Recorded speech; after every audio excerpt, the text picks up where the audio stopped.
Okay. So Persephone gets out, and she sees him, and they made a deal. Like, you can go back up there, but because you ate the pomegranate, you got to come back. And so, and you got to have somebody that's up there that wants to take your place. So she goes up and sees the no good guy who's partying too much. Says, take him. He needs to learn something. Because that's where the learning place is. The trials and tribulations of what Blavatsky calls in Isis Unveiled with the fold-out chart. This is hell. Blavatsky's got her own little thing like this. And that the shrine of shrines is where the heart is in her kind of Kabbalah, in the readout charts, in the Isis Unveiled. So Persephone comes back, and she has him, Damaz, do you know how to pronounce that one? Damazi, her husband, her boyfriend. Anyway, Damzi, sleeping. Damuz. Inanna and Ishtar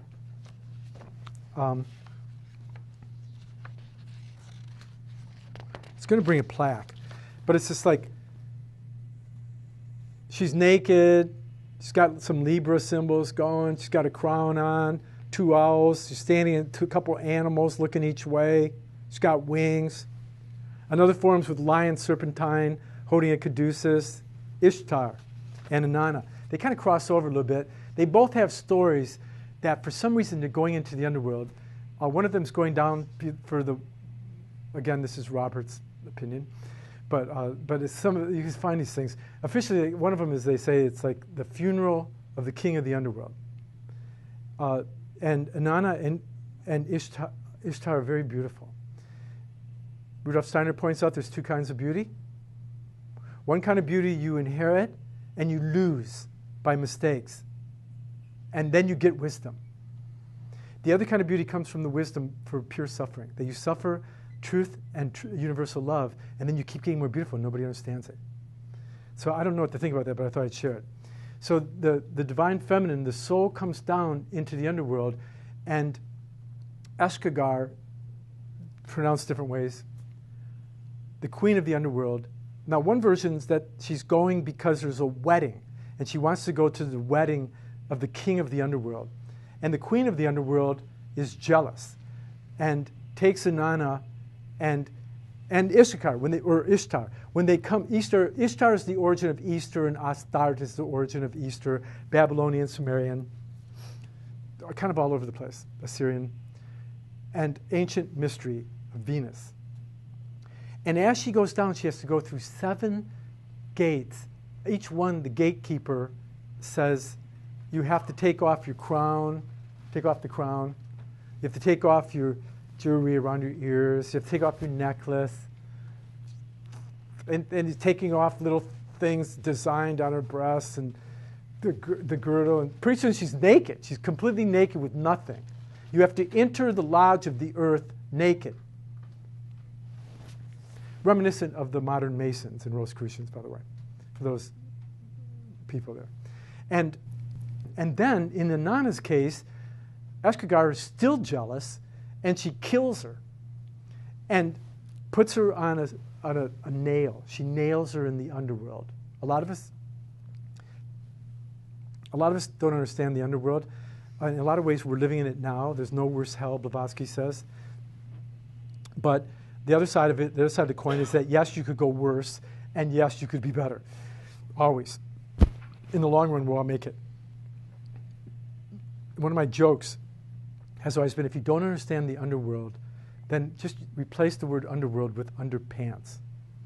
Because most of us, whenever we go into the metabolic for food and sex or love and desire and exercise, we go unconscious. And so the underworld is kind of like the unconsciousness, and we don't realize that we're gods in the becoming, as Jesus said. And most of us, the people that repeat that, usually get real egotistical, that they think they're God now, rather than that we're in a very long process that might take 350 more years before we even enter the Aquarian age. Oh my God. And we're stuck in this thing where a lot of us are just materialists in the 4th level of the earth, and then some of us have a mind to try to manipulate things in the 5th level, and some of us have reached the Buddhic of Manas, and some of us have, which is knocking on the door of the spirit self, you might say, and then some of us have reached the Buddhic plane of love and devotion and compassion, And then sometimes we love too much and we lost our mind. And sometimes we have mind and we try to control, but we've lost our true universal love. And then sometimes we have that, but we lost our universal Atma, spiritual spark that awakens everything. And some of us have even got our higher self, but we don't have our lower self anymore. Like in Klingsor, the clinging sore. Klingsor is he's a false Grail king, and he's trying to join the Grail Knights, and they won't let him in because he has desires and he parties too much. And so then he cuts off his penis and presents it in a box. And King Arthur says, oh, great, now you can never join. Because we're supposed to transmute the energy of our desires and fear, not just cut it off, like in Eastern ways. And again, I love the East, and I love Tibetan Buddhism, and tonight's not the night for that, or its relationship to Rosicrucians and how Buddha and Mani and Scythianos were there when Christian Rosicrucians was initiated, and Christ was there to the Master Jesus there through straw. I mean, we're not into that tonight, but for those of you who can follow me, that's great. So Inanna comes down, Ishtar comes down the same way, and they lose everything, and they slowly get back. And when they get back, they spend 3 days in the underworld, like Osiris in the coffin, or Jesus going to the underworld for 3 days, and then they come back. And the way Ishtar and Inanna come back is that these little helpers come down, and they, one guy is like a really important king. They have to go to 3 people to get somebody to help, and Enki helps or something. He gets dirt under his nails. We're all caught in this, you know. Help, I need help. Well, I got this I can give you.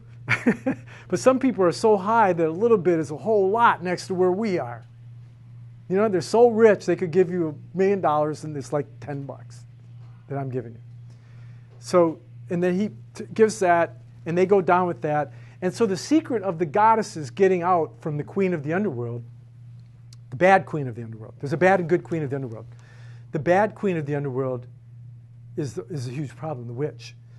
But the crone has wisdom. And the old witch in the Grimm's fairy tales, Baba Yaga, has this wisdom that you can survive her.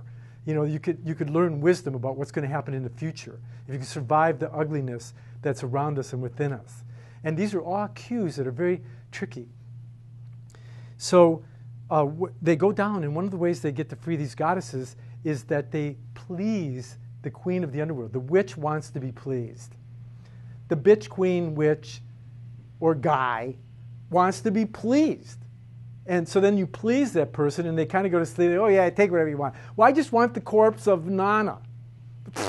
Take her. You know? So they revive her with this like moisture and earth. The goddess has always been associated with moisture and earth because the waters of feelings and the earth of form. The goddess helps us to find a form for our high spiritual ideations. And that's why if you really gardened and you took care of plants for year after year, even if it's a little plant, you start to get there's these cycles. And Rudolf Steiner indicated at the end of his life in another book, the 4th book that was never going to be printed called Who is Ida Wegman? Strengthening the Heart, a Contemporary Mystery Schooling. At the end of his life, Rudolf Steiner has a spiritual relationship to this woman who's a doctor. And he wants to, in this book, they give new teachings, further teachings of Rudolf Steiner and mantras. And he says that he wants to reinterpret the Persephone myth, which I've been very busy at, actually. And this whole idea of Demeter's the mother and the grain goddess and cereals and of the fall where you get the fruit and the seed. And Persephone is the one, unless this seed dies in the spring, it can't be born again. And so Persephone is this death and rebirth mystery. It's a woman that gets crucified and nailed in the underworld. Some of us is because we lost our job or our lover. Some of us is because we lost our teeth. We all have different reasons. But unless we see it as the heroic journey, the journey of the hero like Joseph Campbell talks about, we're stuck by being a victim and of our own karma.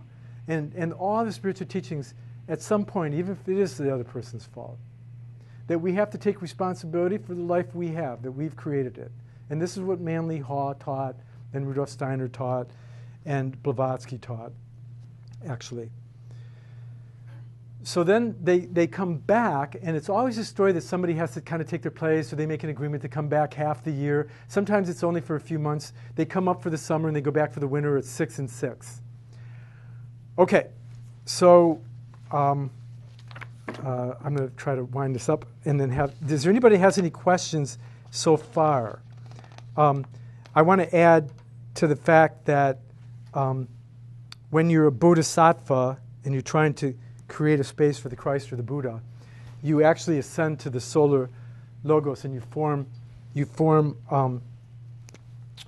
in my understanding of the Kabbalah, it's like this.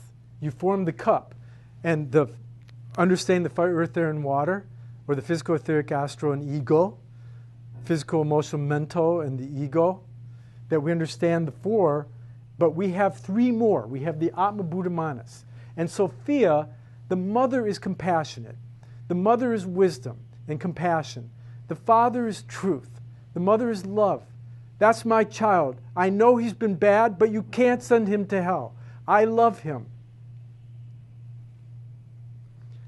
And there's a Sophia that's fallen, but there's also a Sophia that is the mediator of this whole thing. And so you have this idea of the cup, the halo, if you've been good, and the sun shining from your heart to illuminate your thinking that has fallen dead because God is dead, or at least to most of us. And so you have this idea of the triangle flipping in and the triangle flipping back down further in these kind of falls. But you also have this idea of the cup. And in my understanding, we also have the idea of a sword, the bleeding sword. Like when they come in with the grail, the virgin comes in with the grail, there's this sword that's bleeding. All the time it's bleeding. And this is a reversal of that sword that bleeds, because all of us will continually suffer as long as the earth suffers. As long as any brother or sister ails or needs an ale, nourishment from the cup, that we would suffer too. And this is the sword of the divine spirit, you might say, that is the silence that holds the Father and Son. We could say that too. There's a lot of things we could say. That this is the sword that and the idea of the grail is that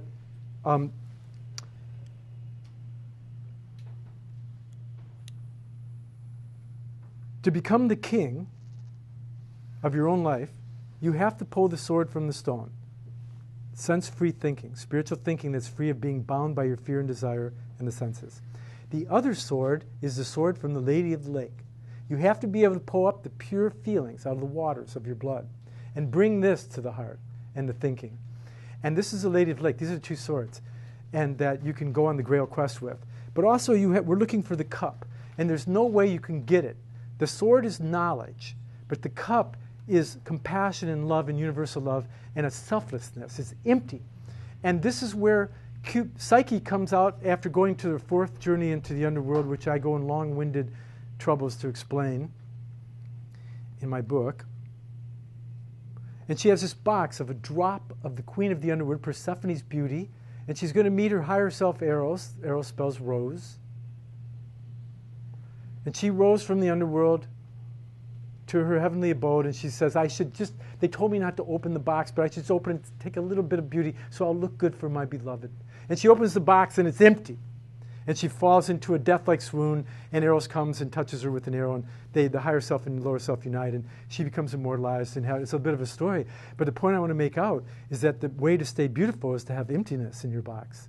And Pandora's box, and the box that Rudolf Steiner said is equal to like the New Jerusalem and a cube at your heart in sacred geometry, and that is in your heart. A selfless heart willing to learn the mysteries of love and truth. And this is the secret of the Son of the Divine Sophia meeting. There's the Divine Sophia and there's the fallen one. So you have this idea of the Grail where whoever has the sword is knowledge, the cup is love. If you can put them together, you'll rule the world, or at least your world. A lot of us don't even rule our backyard. It's unruly. You'll rule your world if you can put these together in your heart. The passion and the thinking, the love and the thinking, spiritual thinking. And whoever puts them together will rule the world. And so the myth of the Grail is that the bad guys have the sword, and they have science and the military-industrial complex, and they have all this knowledge of how machinery and science, and science means to know, but to know what? And you don't get money unless you have a gun or a weapon or something to sell with science. It's a very terrible situation we're in, where we've taken God out of nature, and Rudolf Steiner points out that the modern-day scientists are the old pagans, getting even. They're paganistic. Keep the heart out of it. It's scientific. Now, we, in the science community, have learned this about you. Sounds like the church fathers. So then the good guys have the cup. The bad guys have the sword of knowledge. Cuts two ways. They're always debating everything. They know everything, and it's somebody else's fault. They're conquering and they're trying to control. Or hide. And talk about you behind your back. That's the sword. That's the bad sword. When it's alone without the cup. The cup guys, the good guys have the cup, and they have love. Come to my church, and it's compassion. We're going to give you food, too. And if you vote for me, I'm going to get you this and that. So one of the myths of one of the many myths of the Grail is that the good guys have the cup and they have love, but it's impotent. And it doesn't really heal the problem. And the king is still wounded. And the wasteland is becoming a worse wasteland. And the knights have gotten lost, and they're drunk, and they're angry, and they're beaten up, and they're dead. Many people we know that were great are dead. And we've lost our ability to talk to spiritual, Philip Knight used to say, he used to say that if you really were a good student and you met another student or teacher, you could learn from their teacher's teacher's teacher and get rid of them if they're a problem to you. So, okay, that's it. So I've gone pretty long, and I'm wondering if there's any questions about this, because we're at a funny time where it's very hard to discern what's up. When you go to Steiner, they talk about the Mycolic Age, and I point out in my book how the word Mycael spells alchemy. The Y is an I, and you have alchemy. And the word heart spells earth, and this is really the earth center. And when the sun is born, the earth is becoming a sun, isn't necessarily that this earth is going to do it, although eventually it probably will, but it's that your heart will become a sun. And that our thinking is mostly like a moon. When you see the Virgin standing on the moon, the Virgin stands on the moon, and she's dressed with the sun. And there's 12 stars over her head. And that's the 12 signs of the zodiac. And this is a picture of Mary in the upper chamber for you Christians. Mary in the upper chamber surrounded by the 12. And then the descent of the fire and the Holy Spirit comes down and awakens. That's Mary the Christ, or the Christos. And again, these are words. If you're not Christian, I have Jewish friends here. They freak out, But if you say like, well, somehow the higher triad, comes down in fiery, anyway. So it's all different kind of symbolism and language. All the spiritual truths are not an abstraction that's airy-fairy and just intellectual. It takes time to learn these things, but when you do learn them, something inside of you awakens to a more fuller participation, not only with your own life and your own self, but with each other. And this is a sign that when you look over the last few years, that you've grown. In spite of yourself, in spite of others, you've grown. And if you have grown, and you have greater capacities to be interactive with the world around you, then you're on the right path. You may not be there yet, none of us are. Until the whole world is redeemed, how can we be? But we can find deeper peace within ourselves by acquainting ourselves with the silence. When you go into these churches, you see this altar. You get up to the center and you see this altar burning. They say that the Shekinah, the veil, or is it what's holding the whole thing to stay in place? The goddess can be the chalice that holds the room, and even though there's noise, one can still fathom this deeper sense of things, and that's a possibility. So there's way more than I wish I could have said more. I'll put it down in my notes. There's the spirit, heavenly Sophia. There's the soul, mind, wisdom, Sophia. And there's the body, feelings, emotion, sensual, fallen Sophia, the Mary Magdalene. She can be a lion at times, and often you'll see Nana or Ishtar with a lion. or one that's leashed, because they've leashed they're higher than just the fallen goddess. And you have this idea of the triangle, the dove descending. The Templars had a dove for their symbol of the Holy Spirit, and the word, and the chalice, and the cross there. And this is another way to look at it. So, is there any questions about this? Yeah. Oh, yeah. I think I showed you the black one, the black Madonna. Diana of Ephesus, in the Greek mysteries, you'd go to the deepest place within yourself in the temple, and you'd meet the Black Virgin with 1,000 breasts, because the stars are the 1,000 breasts of the milk of nourishment. She nourishes you with the light of wisdom and awareness. And she's trained all the animals and wears a crown. There's a whole bunch of stuff on that. But go ahead, ask me. You mentioned the heart a lot, but it's actually the solar plexus. No, I think it's the heart. I think it's like, that's where you would see the heart, but you would see like this moon underneath it, like, you know, the moon, like solar plexus, or you'd see the lungs as you see the lungs as half moons, and then the solar plexus brings you into the martial arts. Right, but biologically, that's where your feelings and emotions come from. It's an array of nerves that looks like the rays of the sun. I think that the heart is a new place, and that once you go below the heart, it really becomes unconscious. It's really difficult to maintain a sobriety from one's own attachment to form. That would be true, like in a cat. Okay, the bacteria are actually communicating to us, right? Well, they are. That's an atavistic right. clairvoyance. If a cat, you take a cat, and if you give it penicillin, which affects the bacteria, they have absence seizures. Their brain waves go to like spike waves. Or we could go into an epilepsy here and speak some profound prophecy, which, if you've read Isis Unveiled, which I know you haven't. No, I haven't. How did I know that?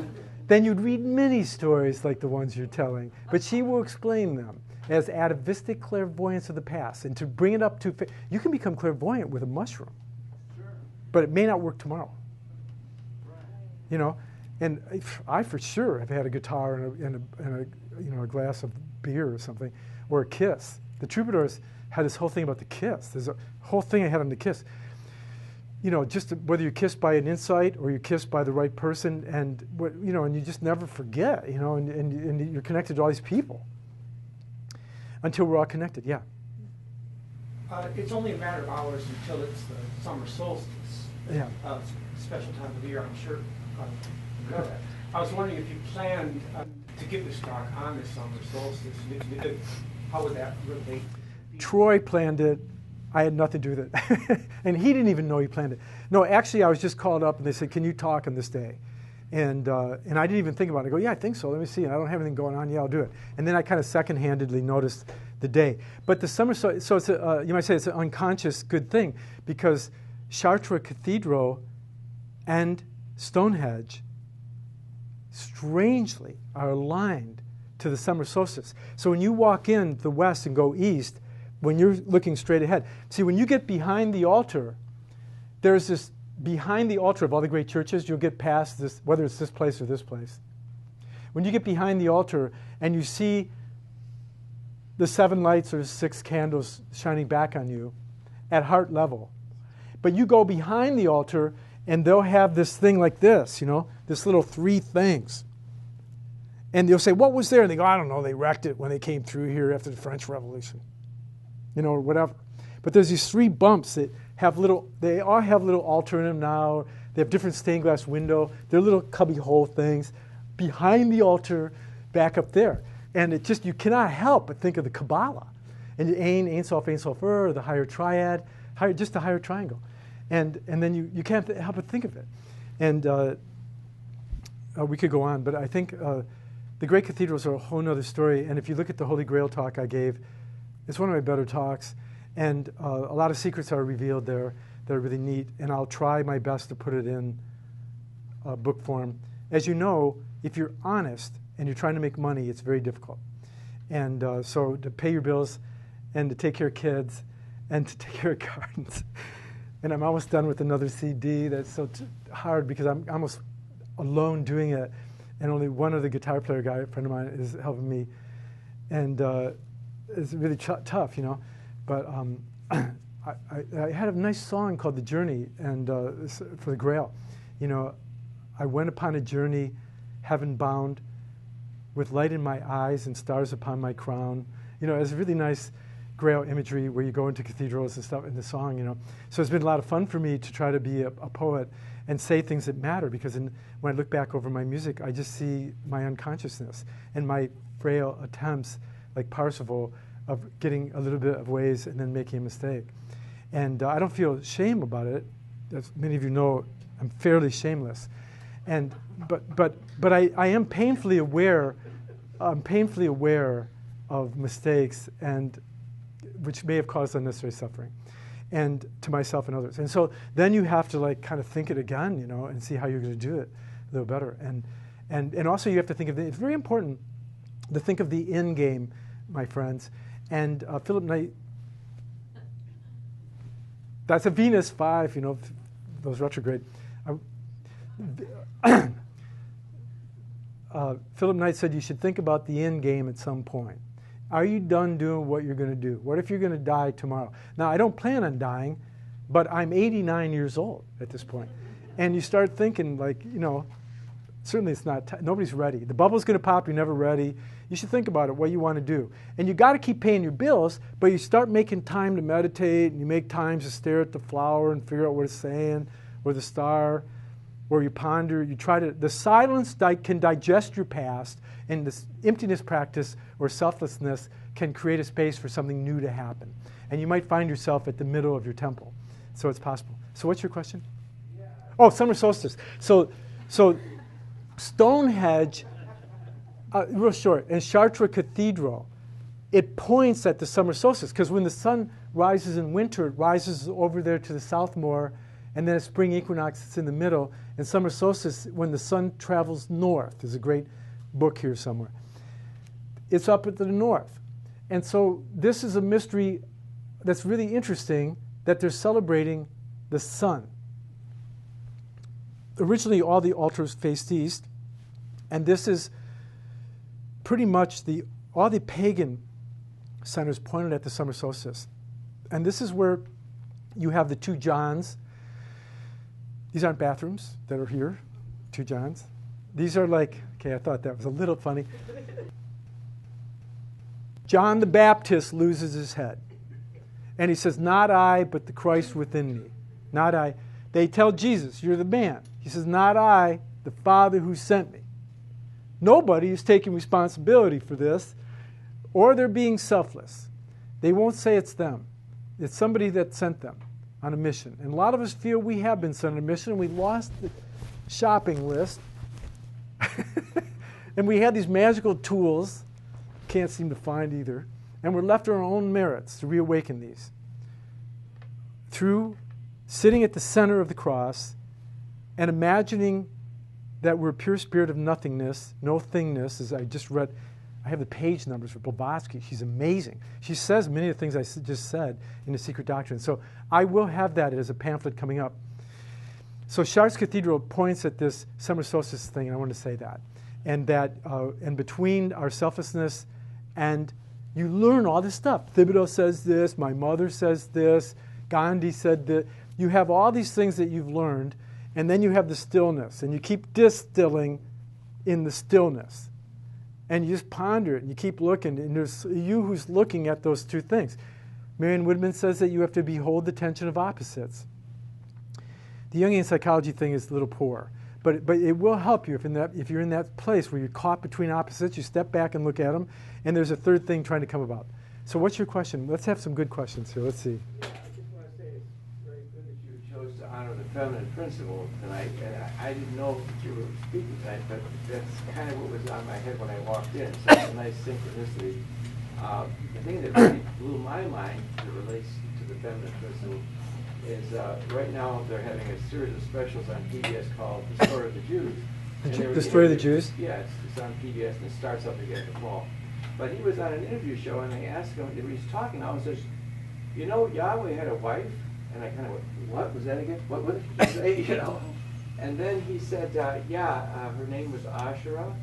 And then the interviewer said, well, what happened to her? Yeah, the blue sky, He the said, azure well, blue the male sky. rabbi just kind of wrote her out. Yeah, yeah. And I said, oh my God. But see, this goes on all the time. Did Jesus marry Mary Magdalene? Here's what I found out. Yeah. Right now, I traced it back, and there was a special in England called that. And Yeah. it's a Greek female archaeologist, and she made a whole hour-long thing. It was like, My brother goes way even deeper than you think.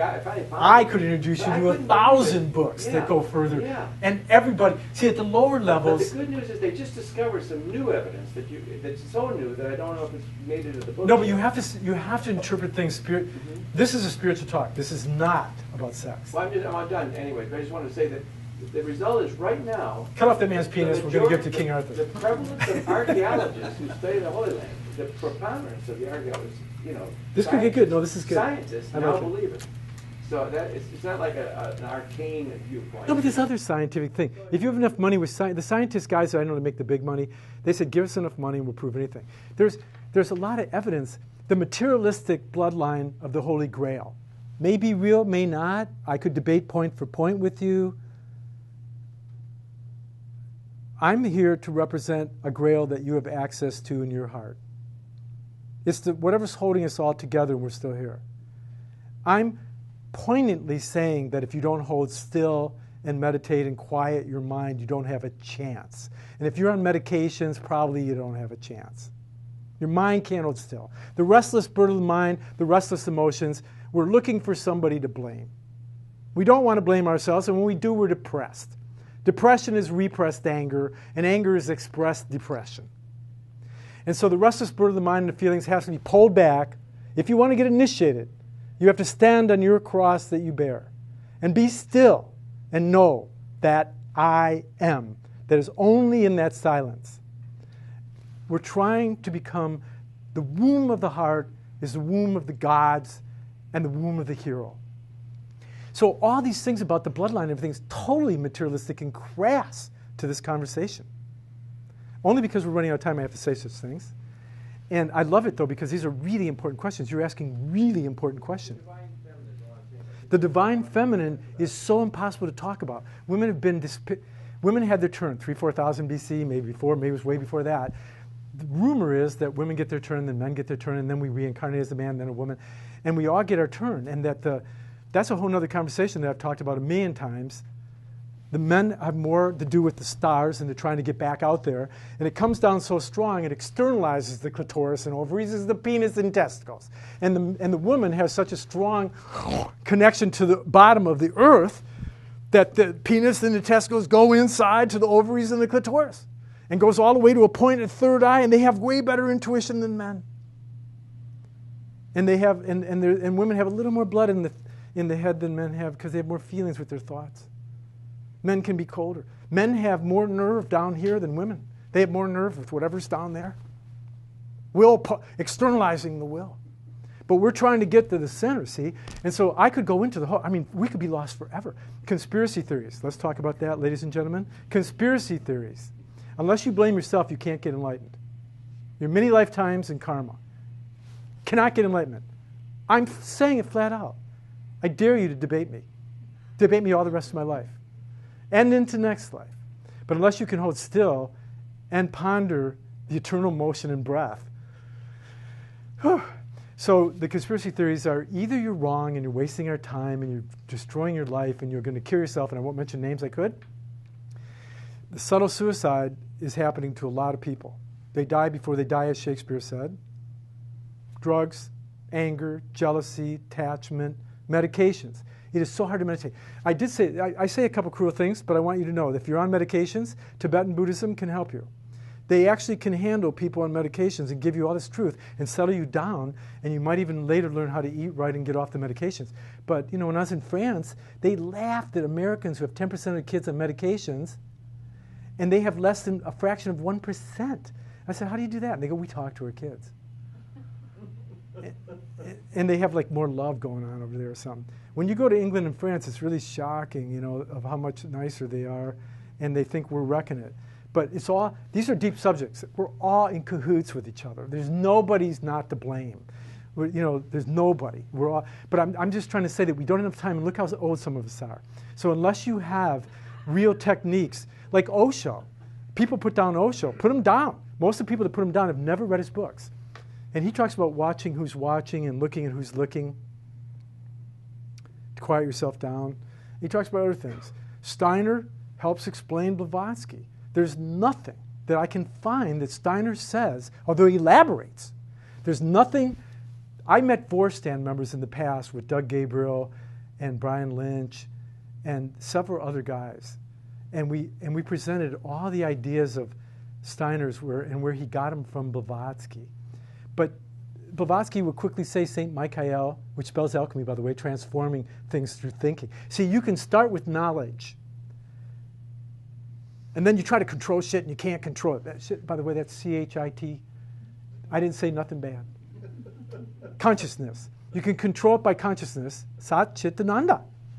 The eternal silence with everything that moves and you have to ever become and keep learning new ways of growing. Ananda, bliss, happiness comes through virtue. We have to conquer each day anew, right? Grail Knights have to go out. Consciousness arises between the movement and the non-moving, the silence and the whole earth. Look outside yourself, my friends. Everything around you is knowledge. We only have so much capacity to figure it out. Look within and be still. Then something happens that can't happen. Then you're putting yourself at the center of the temple. So start with knowledge. You can get imagination. You start with knowledge, you control a bunch of stuff, you make a bunch of money. You're a post-6 epoch, post-Atlantean genius. You're super rich. You own a Pistons or whatever. You own the LA, whatever they are.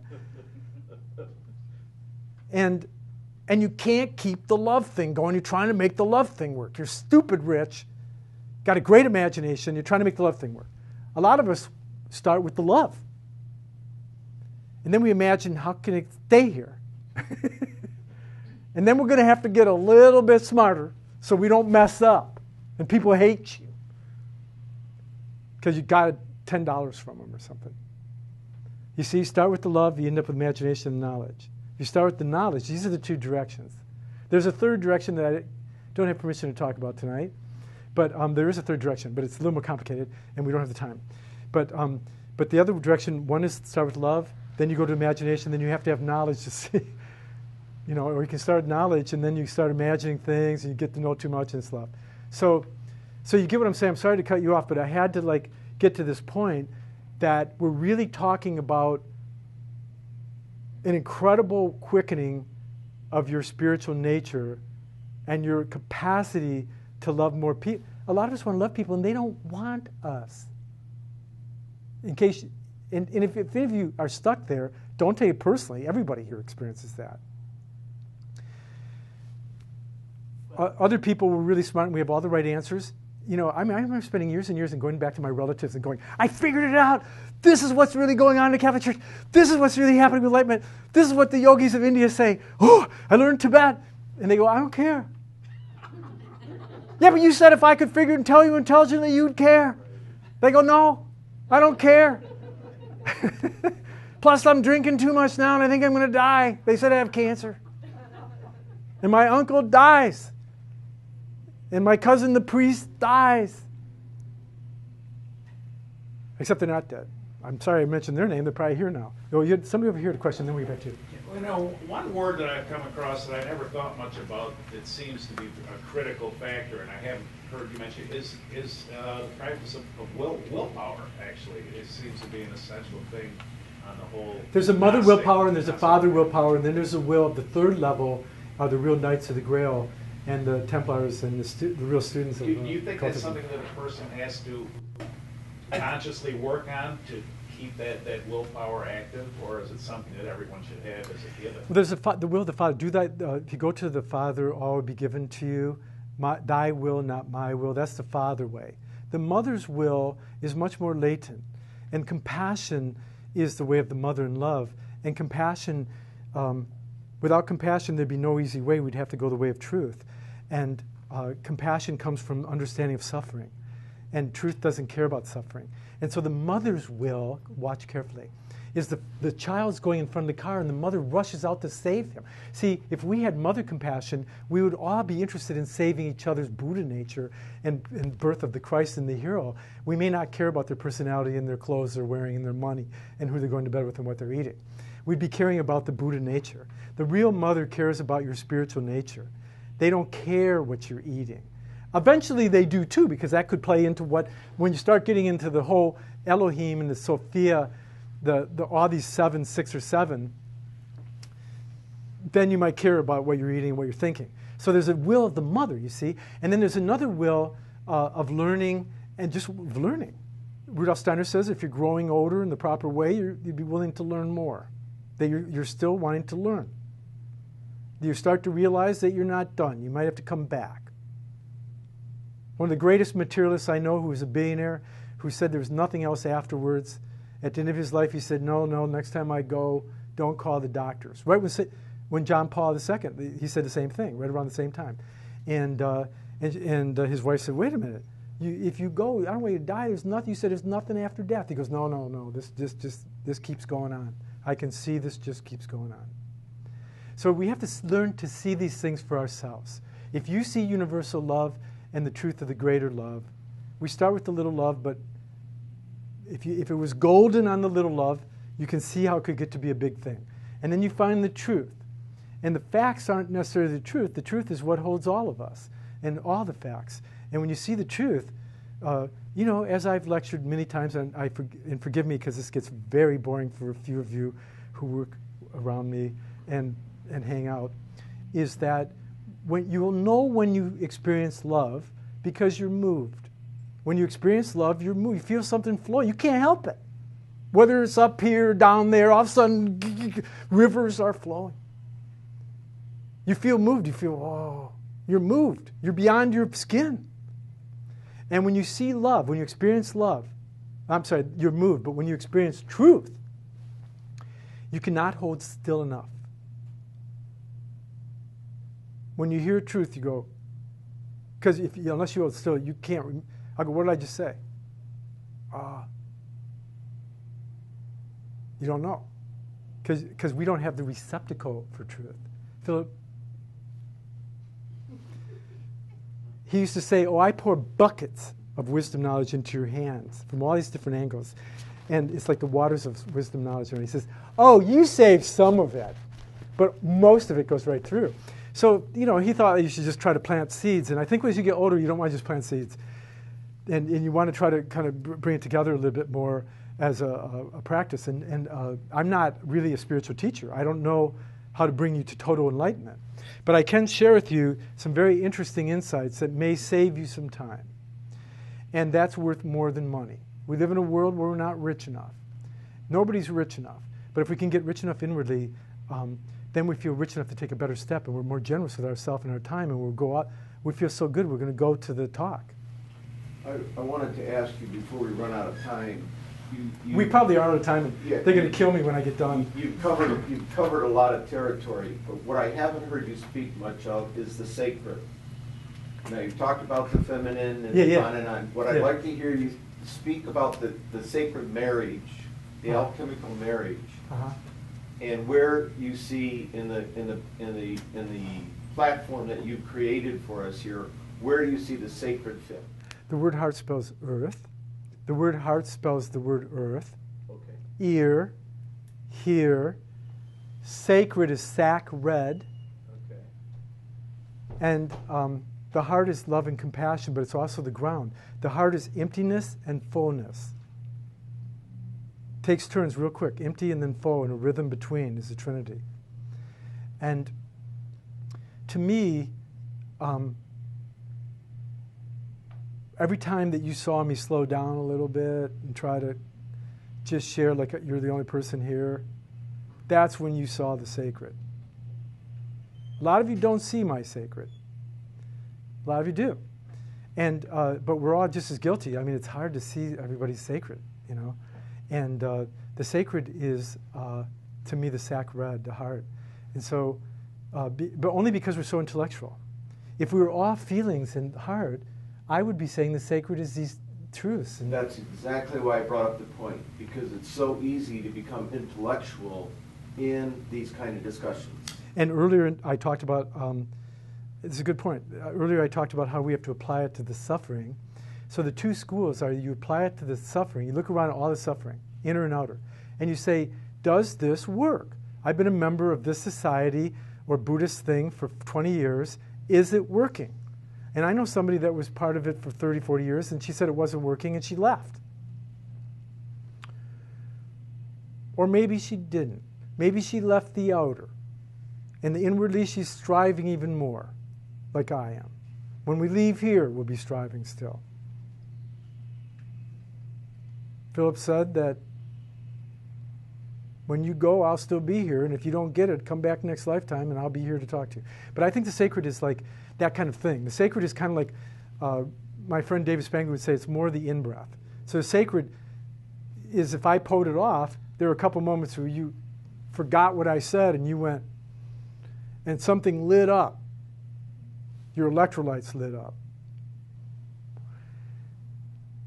Did that answer a little bit? So again, it's a question of balance between the fullness and emptiness, a question of balance between the light and dark, where you come between the dark and the light coming in, and then the color in the middle of the temple, and music and color and sound. This is all the goddess. Goddess is Vak, the voice.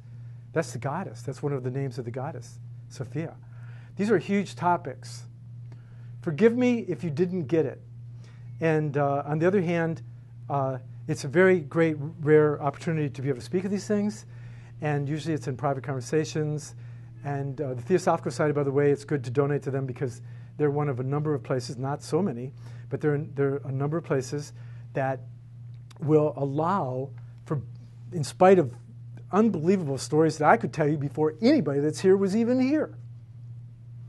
Besides the roller coaster rides that we all go on, this place has continued to be a place that you could talk about these mysterious mysteries with a woman who, after she wrote Isis Unveiled, they wanted to kill.